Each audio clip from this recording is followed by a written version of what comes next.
나는 29, 북한군 중대장이었다. 군복을 입은 지 10년이 넘었지만 가슴 한구석에 허기는 날이 갈수록 깊어졌다. 그날도 마찬가지였다. 새벽 근무 중 남쪽에서 들려오는 라디오 전파를 우연히 잡았다. 여기 서울입니다. 그 짧은 문장 하나가 내 귀를 붙잡았다. 설명할 수 없었다. 그냥 사람 사는 소리가 났다. 웃음소리, 시장 상인의 외침, 멀리 들려오는 버스 방송까지. 북에서는 한 번도 들은 적 없는 평범한 일상이라는 소리였다. 그 순간 나는 문득 생각했다. 내 인생에 저런 평범함이 가능할까? 며칠 뒤 부대에서 사건이 터졌다. 식량을 훔친 병사가 붙잡혔고 처벌을 앞둔 그가 내 앞에서 울면서 말했다. 중대장 동지, 저는 그냥 배고파서 그랬습니다. 그 한마디가 내 가슴을 찔렀다.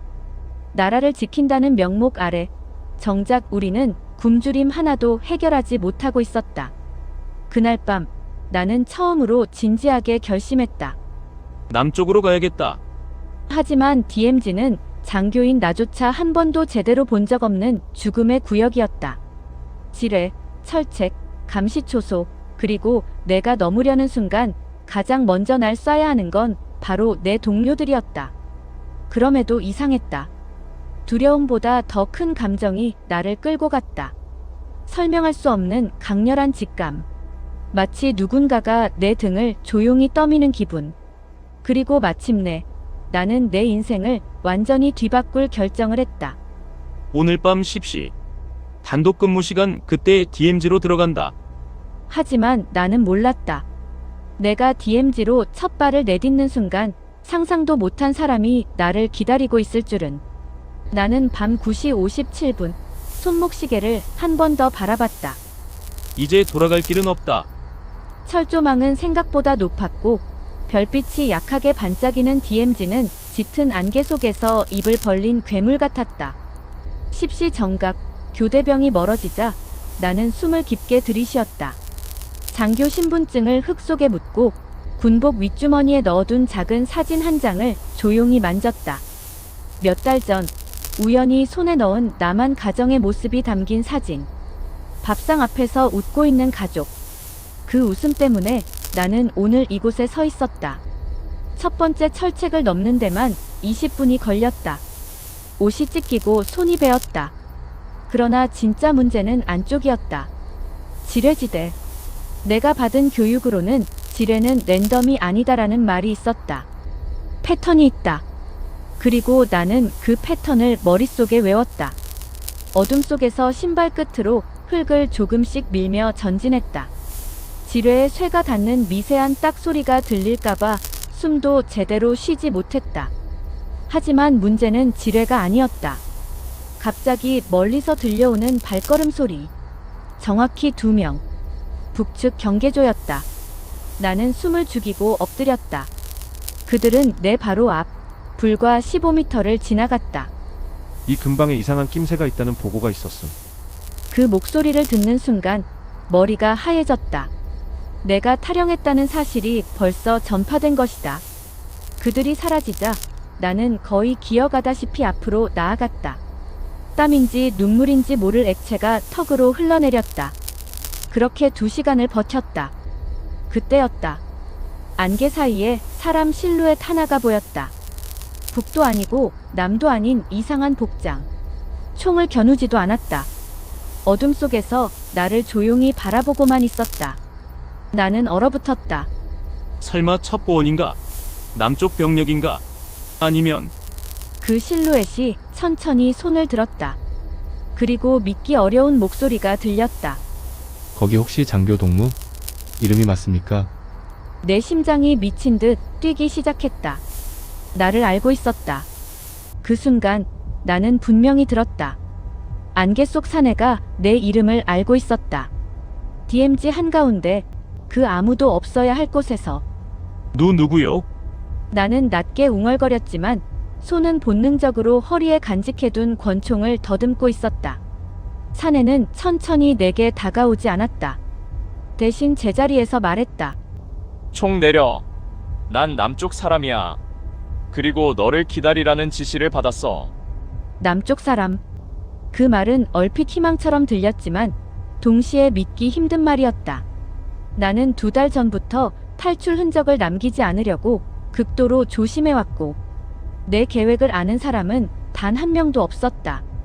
그런데 누가 기다리라 지시했다고? 사내는 조용히 가슴에서 신분증 같은 걸 꺼냈다. 특수부대 출신 민간 군사요원, 지금은 북측 귀순자 지원 임무 중이라고 보면 돼.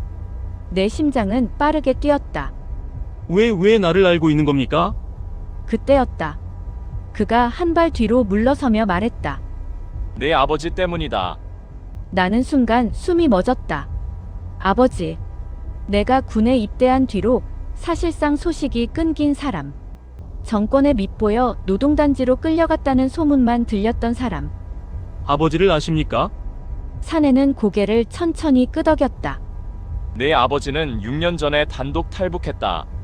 그리고 남쪽에서 너를 구출할 방법을 찾다가 병으로 먼저 세상을 떠나셨다. 그분이 마지막으로 남긴 말이 있다. 안개 사이로 그의 목소리가 낮게 울렸다. 내 아들이 언젠가 올 거다. 그때 제발 도와달라. 나는 그대로 주저앉았다. DMZ의 차가운 흙이 무릎을 적셨지만 내 감정은 뜨겁게 미쳐버릴 듯 소용돌이 쳤다. 아버지. 그토록 그리워했던 사람. 내가 살아남아 돌아오길 바랐던 사람. 그 사람이 그 먼 곳에서 나를 기다리고 있었다니. 사내가 손을 내밀었다. 시간 없어. 북측 추적조 금방 온다. 내 아버지의 부탁 지금부터 지키겠다. 나는 떨리는 손으로 그의 손을 잡았다. 그리고 그 순간 3시간 탈출의 마지막 관문이 나를 향해 열리고 있었다. 그의 손을 잡자 안개 속이 마치 다른 세계처럼 열렸다. 우리는 말이 없었다. 말을 하면 그 순간 들킬 것 같고 숨을 들이쉬는 것마저 조심스러웠다. 사내는 지뢰지대의 마지막 경로를 정확히 알고 있었다. 여기부터는 네가 아니라 내 아버지가 만든 길이다. 그 말에 나는 멈춰섰다. 아버지가 만든 길이라고요? 응. 네가 올까봐 그분이 생전에 혼자 이 지형 전부를 살폈다더라. 언젠가 네가 필요할까봐. 숨이 턱 막혔다. 아버지는 이미 남쪽에서 병상에 누워있으면서도 나를 위해 마지막까지 움직였다는 말이었다. 우리가 마지막 철책에 도착했을 때 갑자기 뒤쪽에서 탁 하는 불빛이 번쩍였다. 북측 추적조였다. 총성이 몇 발 울리며 탄환이 철조망에 튀었다. 땅이 흔들릴 정도로 심장이 뛰었다. 뛰어. 지금이야. 사내가 나를 밀쳐냈다. 우리는 마지막 철책을 넘으며 흙바닥에 구르듯 떨어졌다. 뒤에서 총성이 다시 울렸다. 탄환 한 발이 내 어깨에 스친 듯 뜨겁게 지나갔다. 하지만 멈출 수 없었다. 그리고 그 순간 저 멀리에서 큰 빛이 켜졌다. 확성기 소리. 멈추지 마십시오. 대한민국 군입니다.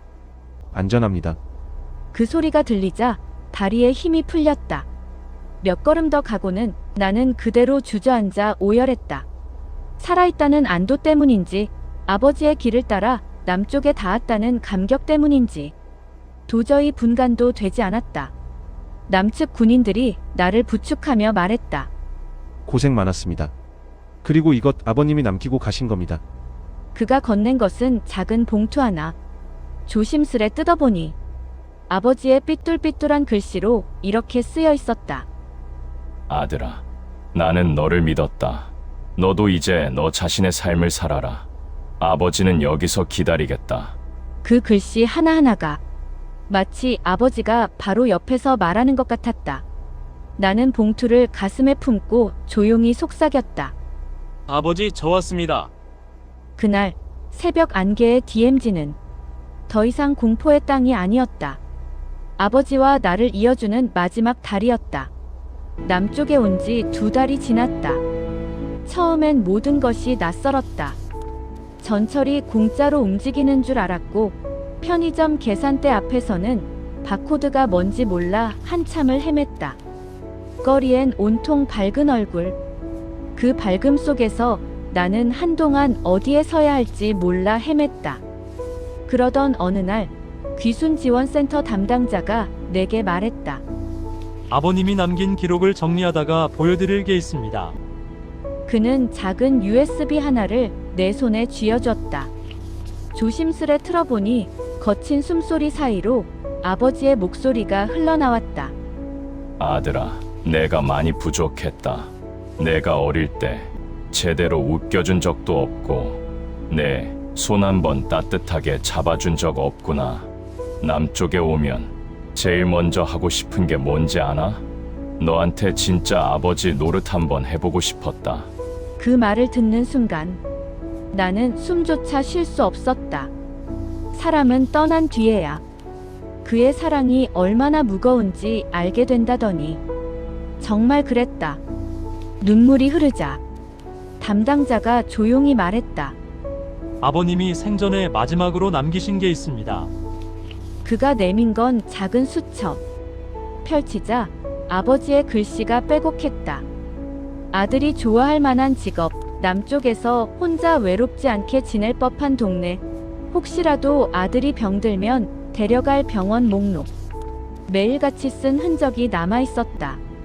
나는 그 자리에서 마음속으로 조용히 결심했다. 아버지가 못한 삶까지 내가 살아내겠다고. 지금 나는 직업 훈련을 받고 있다. 언젠가 나 같은 사람들을 돕는 일을 하고 싶다. DMZ를 넘은 건 내 목숨을 지키기 위해서였지만 남쪽에서 한 걸음 내디딘 건 누군가의 마음을 지키고 싶어서다. 밤마다 가슴에 품고 자는 아버지의 마지막 편지. 그 편지를 쓰며 아버지는 내가 여기까지 올 걸 믿고 계셨을까? 나는 조용히 속삭인다. 아버지, 이제부터는 제가 아버지를 대신해 살아보겠습니다. 그 말이 바람을 타고 멀리 닿기를 소망하며 나는 오늘도 남쪽에서 다시 쓰기 시작한 내 이름을 천천히 적어 내려간다.